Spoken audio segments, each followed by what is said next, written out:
So I'm really intrigued to hear what you have to say on this week's Scott's Thoughts.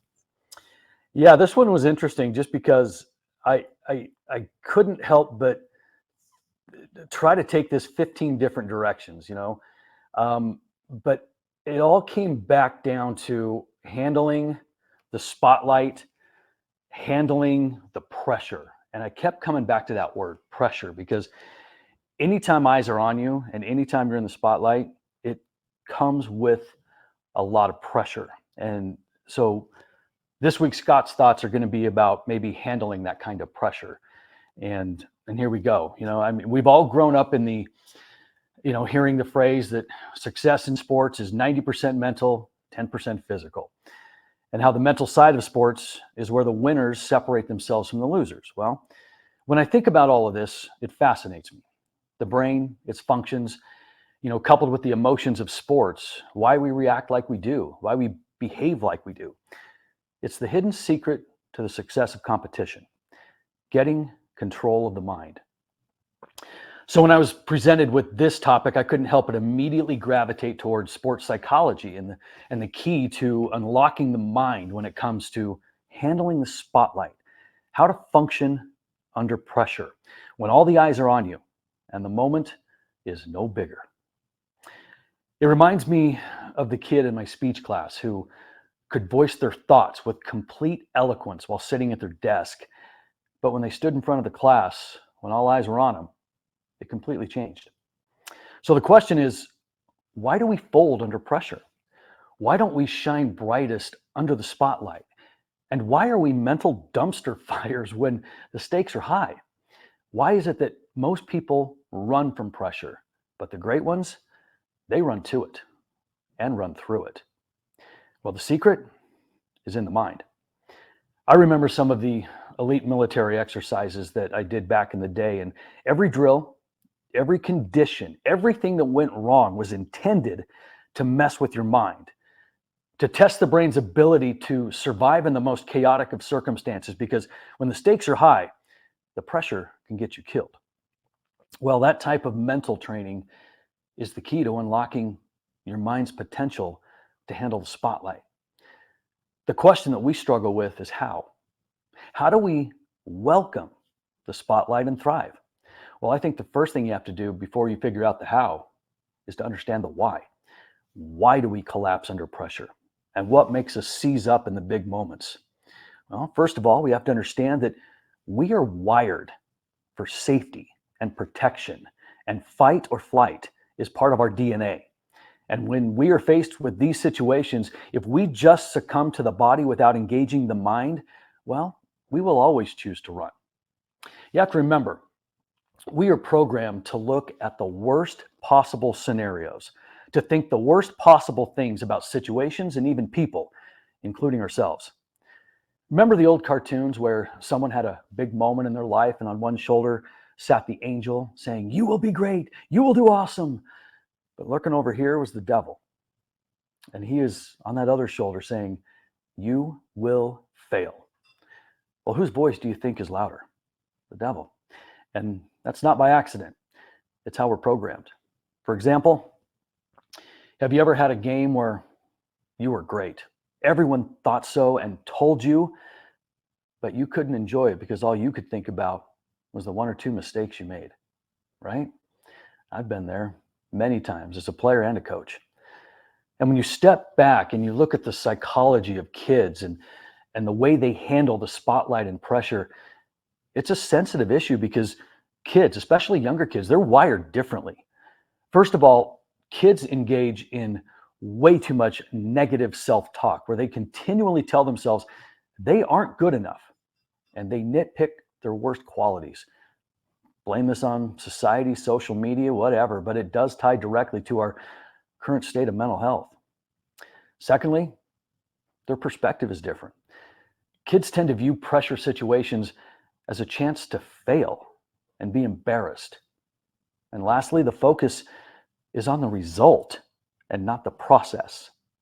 Now, knowing all of this gives us a chance to reverse course and change the narrative of pressure. So now we explore the how. How do we transition from someone who crumbles to someone who embraces the spotlight and the pressure that comes with it? Well, understand that pressure in life is inevitable, and it will never be the situation you find yourself in. It will be how you react to it. Whenever I talk to teams or coaches about the mental game, I always start with this. There is no such thing as stress. All right, now forget what you learned in health class and listen with a different mindset. For if stress exists and we can label something as stress, that means that whatever the issue is, that's stress, which means it causes stress for me, it causes stress for you, and you, and you, and you. And we know that's not the case. So therefore, it's not the problem that is stress. It's how we're looking at this problem that causes the stress. I want you to remember something here. What the mind believes, the body will follow. We'll come back to that. The mental side of sports is to train the mind to see things a different way, to embrace a challenge, not run from it. And it begins with positive self-talk. Like I mentioned before, we're horrible at this. We pick out everything that's wrong with us and we throw the floodlights on it before we recognize one positive quality that we might have. And what the mind believes, the body will follow. The key is to fill your head with all the positive things about yourself, and you need to say it. When I was raising my little girls, I would be with them when they brushed their teeth before bed. And before I tucked them in, I would have them look into the mirror and tell me one good thing about themselves. Pretty soon, that was their train of thought, to focus on the positive. It's a mindset. Coaches will talk a lot about visualization techniques and deep breathing, and both of which are crucial to the process, so make sure you do them correctly. But I want to focus on a couple of other things really quickly. Basketball players, you're at the free throw line in the last seconds of the game. Golfers, you're standing over a 3-foot putt to win the match. Actions you've done with success a million times, but now it's different. Why? Well, because now we have focused on the outcome rather than the process. Earlier in the game, the free throw, the putt was easy because we were focused on bending the knees, low and slow with the putter. But now those thoughts vanish and we are consumed with, I hope this goes in. See the difference? The key is to put yourself in these pressure-packed situations of intense scrutiny, intense pressure as much as you can in practice and in games. And the more familiar you are with the feeling of pressure, the better you can handle it. And learn from your coaches and change your mindset and tell yourself that pressure is a privilege. Pressure is positive.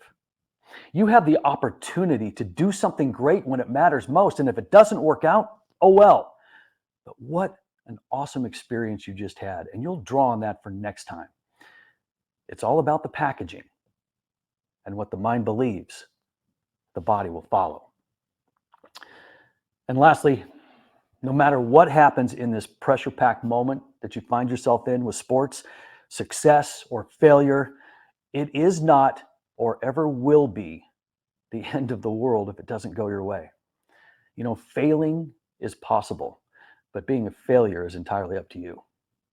For all greatness is born the willingness to fail. In closing, embrace the pressure and the spotlight and look at it as a chance to grow and a chance to fail and a chance to experience the incredible feelings of competition, because in the end, remember, it's only a game. We become so afraid of failure that we don't take the chance. Heck, we don't even try. We become so concerned with what everyone thinks that we forget to live in the moment. And we become so concerned with being embarrassed that we forget to be vulnerable in sports.